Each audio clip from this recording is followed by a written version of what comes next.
Ayan. Welcome back, boss. Yes, ang galing naman talaga Oo, ng choir purihin ang Panginoon. Ayan. From Visayan to classical music, tunay nga po na pinagpala ng Panginoon ang ating bansa ng talento at husay. Hindi ba, boss? Hindi po ba? Painit ng painit ang ating festival. Hindi Buti pa na lamang, tayo aircon nakapag- na talaga ang Central Church. Alam mo kung ano yung mas mainit? Yung tapat nung spotlight. Ganun pala, no? Pag nasa tapat ka ng spotlight. Ayan.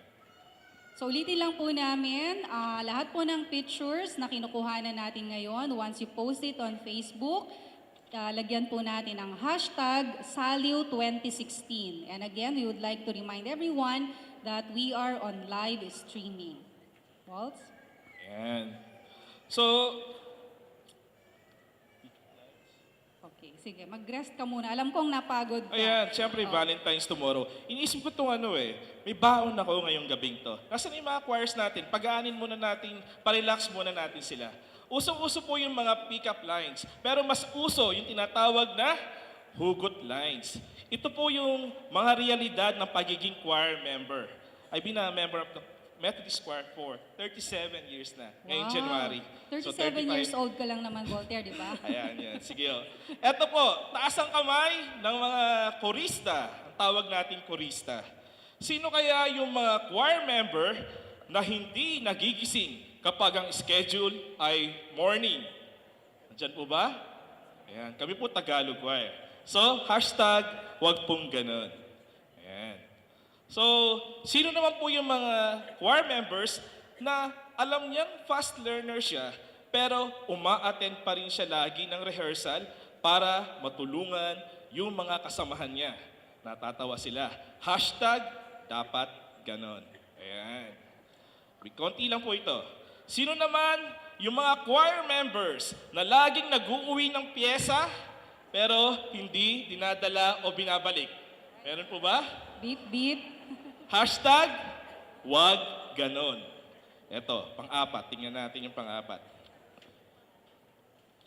Sino po yung korista, choir member, na walang ka-date sa choir, kumakapit? Ayan. Nako, Tomorrow bukas. yun, no?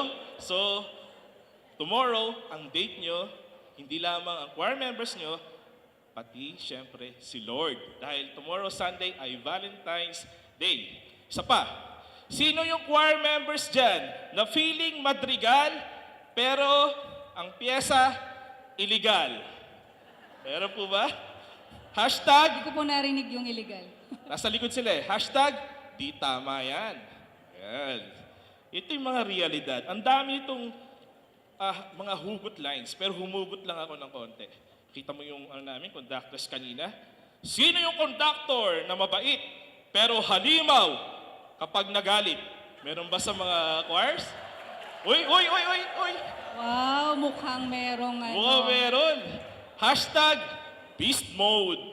Ayan. So pag nag-post sa FB, hashtag beast mode, alam na. Oo nga. Choir conductor. Bawian natin. Maganda naman. Sino yung conductors na turo mo na, libre mo pa? Ayan. Yung choir conductors namin kanina, every Sunday, pinapakain pa kami ng Chooks to Go. Napakabayad talaga ni Ate Jay. Nagdadagdag, no? Hashtag, happy choir. Aba, tapusin na natin to. Sino yung choir na gilagalingan palalo ang pagkanta kapag may nakikitang ibang choirs sa loob ng church? May ganun ba? Ayan. Tingnan natin, tahimik lang. And, ito siguro meron to.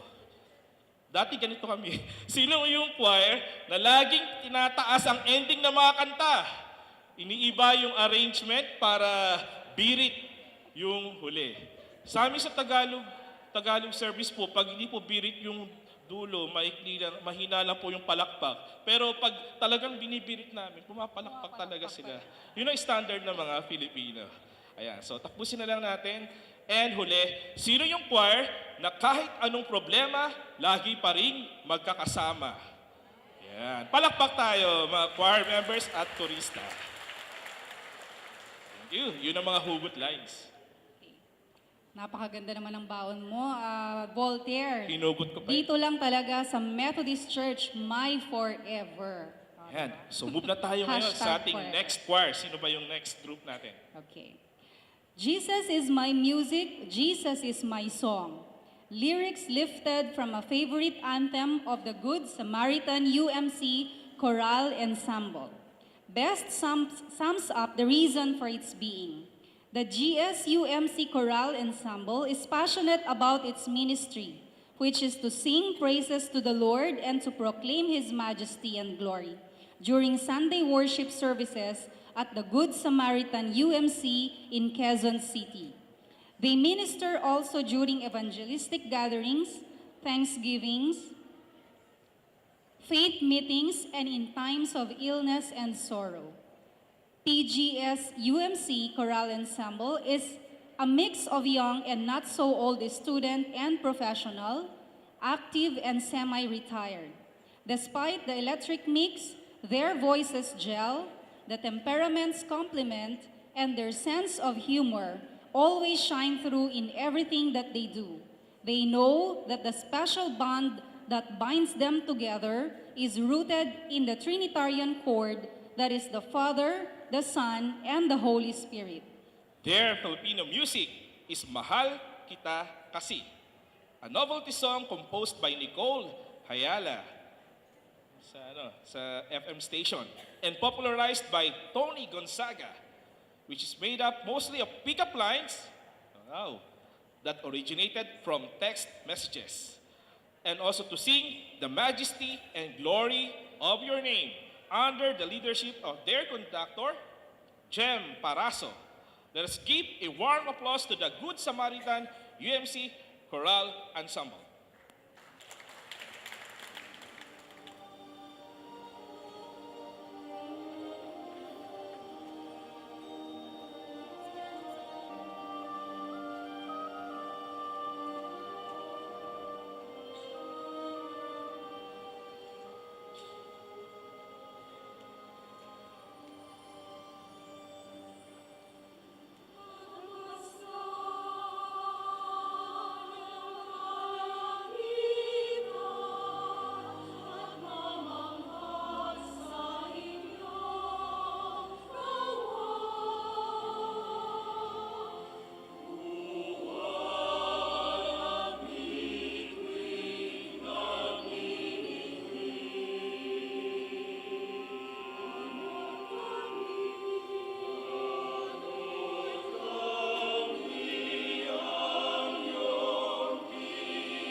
Oh, nakakatuwa po talaga, no? Such a novelty song. And parang, narinig mo yung mga pick-up lines?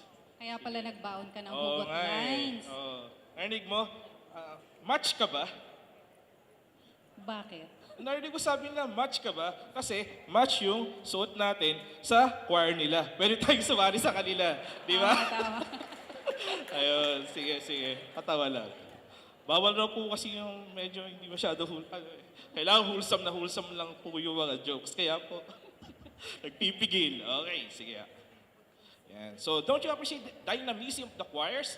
Sobrang nakaka-amaze talaga, Volts. Talaga. Yun ang ganda sa choir. Pinapangarap ko na nga ngayon maging choir member din, Volts eh. Of course naman. Walang pinipiling edad, di ba? Nakita nyo naman. Mula sa mga bata, sa semi-retired, hanggang sa mga retired din. Ayan.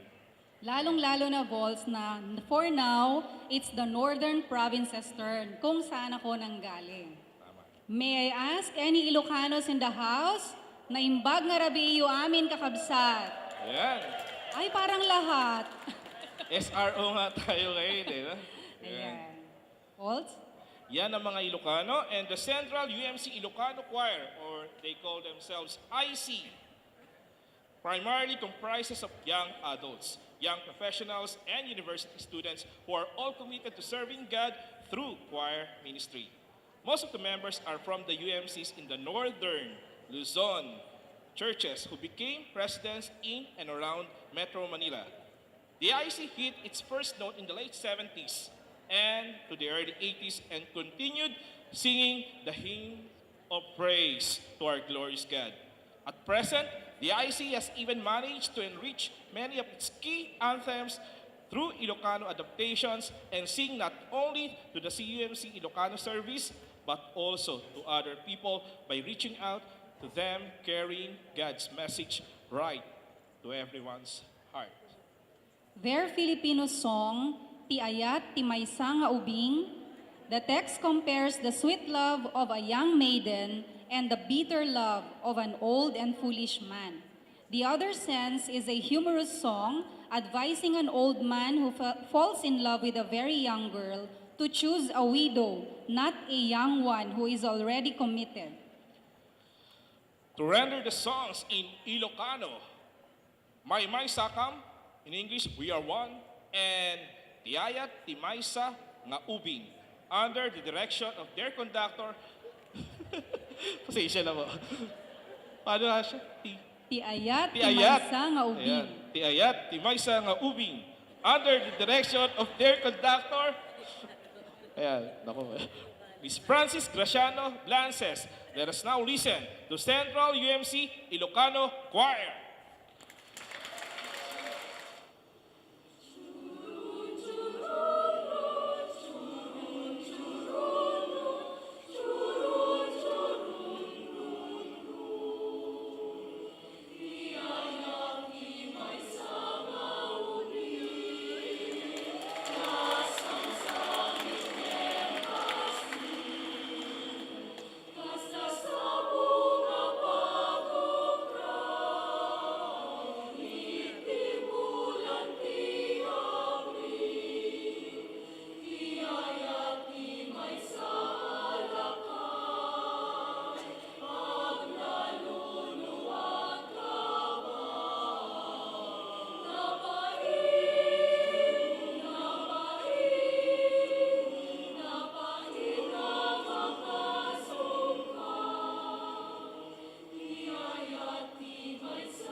kami, Kanyayo Ilocano Choir, to vote for IC Choir. Translation. You may now type Saliw 2016 space IC Choir and send to 2366. Bias. Contest ba to? Di ba? Hindi to Joke contest, lang no? po. Buti na lang po Nagbibiro. hindi contest to kasi Biro lang po. ang gagaling ng choirs natin. Siguro kung contest to, nagko-contest sila para purihin talaga ang pangalan ng Diyos sa pamagitan ng mga awit at talentong binigay sa kanila ng ating Panginoon. Kung pwede lang magbigay ng award mamaya, siguro na lang. Best in costume. Ayan. Okay, Vols, before we go to the next choir, we would like to call Mr. Norman Raquel, the chairperson of CUMC Outreach Ministry, to share with us the Tahanang Susana project of Central Church, which is the beneficiary of tonight's festival. May we call on Mr. Norman Raquel? Thank you. Magandang gabi po sa inyong lahat. I would just like to give some few background on the Tahanang Susana.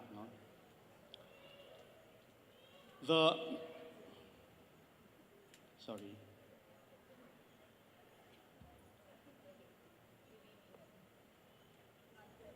The mission of CUMC Outreach Ministries is make life more livable. And one of the 6 key programs has something to do with street children. For so many years, we have had feeding programs, and just last year, we also inaugurated our Legoland program. We wanted to provide a temporary relief for the street children in our community, not just for their stomach, but also for their total well-being. I will be sharing 3 stories from these children that further revealed the urgent requirements of a more long-term and committed outreach program for children in the streets. First, sorry, go back. Go back, please. Okay, that's it. We have known Jan since he was just a few days old. His mother would come to us asking for money to buy milk. When he learned to walk, he came to our feeding program. This year, he was admitted to our school, our CMEC, Central Methodist Educational Center. He is now learning to write, sing songs, and is like a regular elementary student. But after school, he goes back to the street.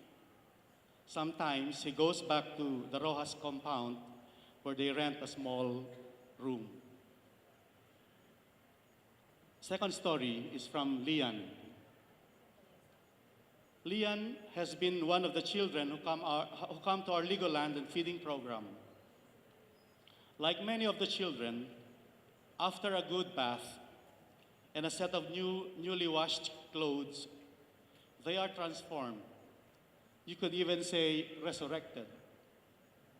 When Deaconess Grace asks them to sing a song and they bow their heads in prayer, they look no different from our children. They look bright and happy. A few months ago, Lian was hit by a van and died on the spot in the sidewalk just outside our church near Wendy's. Some say he was seated on the curb. Some say she was crossing the street. We do not really know. She was about 6 years old and living most of her young life in the streets. Lastly, Martin. Martin has been going to our feeding program for years. For some days of the week, we offer him something to fill his empty stomach. But nothing much has changed for him. When he goes home, he still lives in a shanty in the street in Calao. with no source of clean water and proper sewage. He is in and out of school. He is always tired and dirty. His parents are not able to give him the support he needs to develop. Whenever he comes to our church, he is still hungry and dirty, a picture of human brokenness. It is for children like them that we are building, next please, Tahanang Susana. Susana, many of you already know, is the mother of John Wesley. She nurtured his spiritual life and instilled in him a deep spirituality and compassion for the poor that was the essence of his faith. Thus, the Wesleyan spirit valued social holiness. The mother and child figure in the logo, wait, please go back. The mother and child figure in the logo promotes this same spirit and the vision that we care for as many children as we can, despite our limitations as a church. The cross is the United Methodist Church emblem. Now, more than ever, we as Methodists affirm John Wesley's statement, "The world is my parish," and extend ourselves to children in need. Tahanang Susana, next, is committed to house, feed, clothe, educate, and provide a caring community for 25 children whose parents and guardians are not able to do so. 2,100 square meters of land in Silang has been committed to the church for this program. Tahanang Susana will follow the standards and processes of the DSWD. The children in this home will be brought to public schools until they graduate and be referred to other partner institutions who can provide higher education. Funds have been given and pledged by individuals to support the children's needs, but we need more partners who will support the program and ensure that it is sustainable. So how can you be of help? You can volunteer your presence and service as a group with your family and friends. Come here to Legoland and feeding program every Saturday, 9 a.m. You can support the children who will be sheltered at Tahanang Susana by pledging 2,500 pesos per month for at least a year. And your one-time gift will also be supported. You can make a difference in the lives of our poor sisters and brothers when you volunteer and participate in the outreach ministry program of Central Church. Let us do this together to reach out to as many as we can and make life more livable for them. Thank you.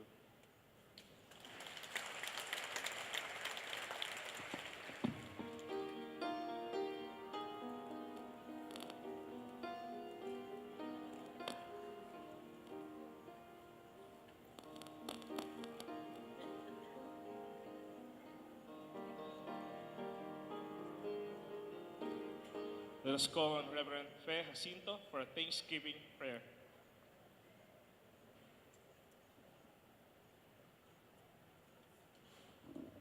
Narito po dakilang Diyos ang mga bahagi ng aming pagpapasalamat sa pagtatalaga ng mga nagkaloob nito, O Diyos, ibalik namin sa iyo upang sa ganun, Panginoon, saan man nakalaan ang mga pagpapalang ito na iyong pinagkatiwala sa amin, magamit ng maayos at higit, Panginoon, ay ibalik mo ang mga pagpapala sa mga nagkaloob. Gayon din, Panginoon, ang paggamit mo nito sa pamamagitan ng iglesyang ito ng Central United Methodist Church. Amin pong itinatalaga sa pangalan ni Jesus. Amen.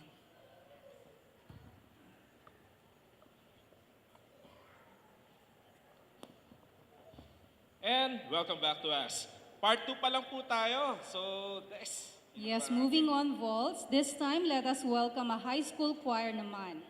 They say every individual is born with a talent. Others are in for this group. The PCU Union High School of Manila Glee Club is a special activity program for students who display an inclination towards music. The Glee Club members are selected through an application process which consisted of a test of some general music concepts, including melody, rhythm, harmony, tempo, and pitch. The students are trained in devotional songs, folk songs, party songs, and Christmas carols as part of the activities of the Glee Club.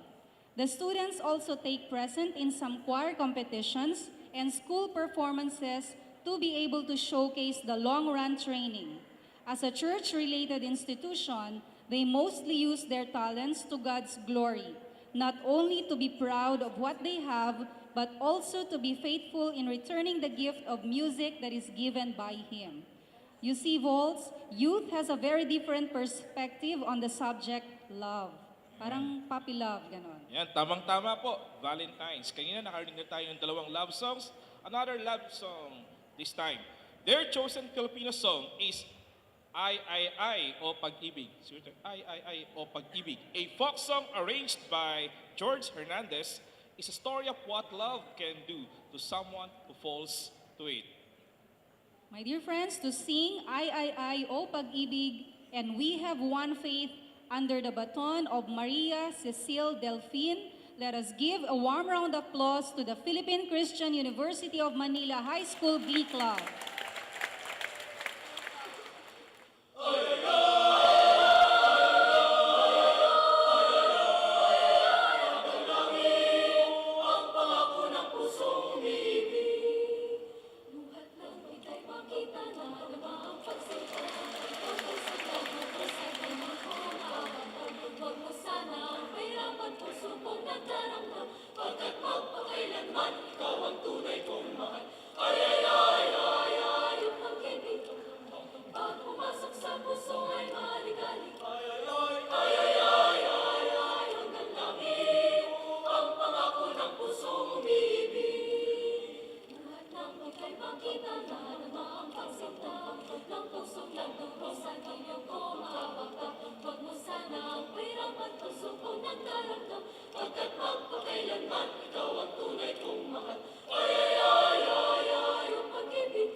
Ang pangako ng pusong umibig. Ay,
Wow, that was so refreshing.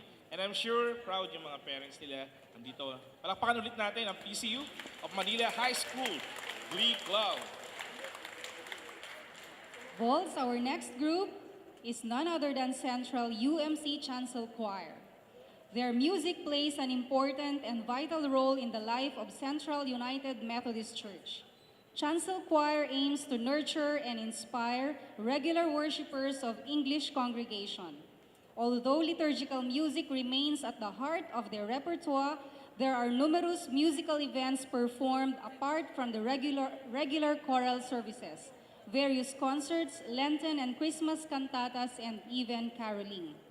The Central UMC Chancel Choir is composed of members coming from various walks of life: engineers, lawyers, accountants, doctors, bankers, academicians, executives, and even students and other professionals who enjoy and love singing beautiful music for the glory of the Lord.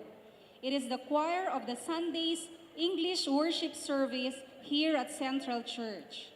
Previous conductors considered among the great of yesteryears were Antonio J. Molina, Philippine National Artist; Daisy Depano; Dr. Ruth Mandak Arichea, UTS Music and Worship Professor; Professor Ricardo Mazo Jr. of the UST Conservatory of Music; Dean Ray T. Pagyo of the famous UP Concert Chorus; and Mr. Gamaliel Viray, a distinguished baritone, and a lot more.